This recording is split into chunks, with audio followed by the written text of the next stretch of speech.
So let's talk about how there's two different circulations that are important,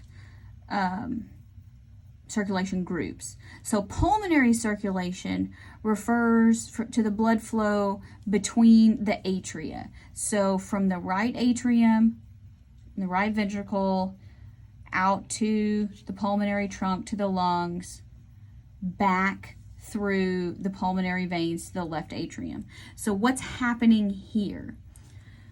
Blood is going to the pulmonary, now pulmonary, fancy word for lung, capillaries. So we're trying to get down to the little vessels in the lungs. And the goal is to load up on oxygen. So here's what that looks like.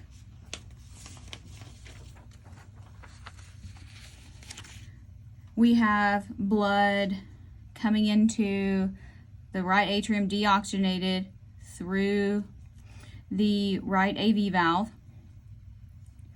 out or into the right ventricle, out through the pulmonary semilunar valve, into the pulmonary trunk, left and right pulmonary arteries. They're arteries going away from the heart, even though they're blue. They go into the lungs. They get oxygen in the lungs, in the capillary beds, start their way back. These are pulmonary veins.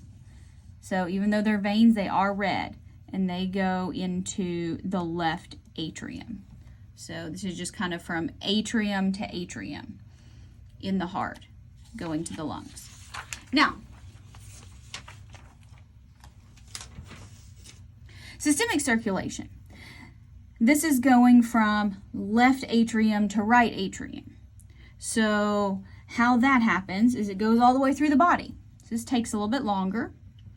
And so the blood is going to flow through the systemic meaning the rest of the body, not the lungs, capillaries, in order to distribute oxygen to the body tissues. So here's what that looks like.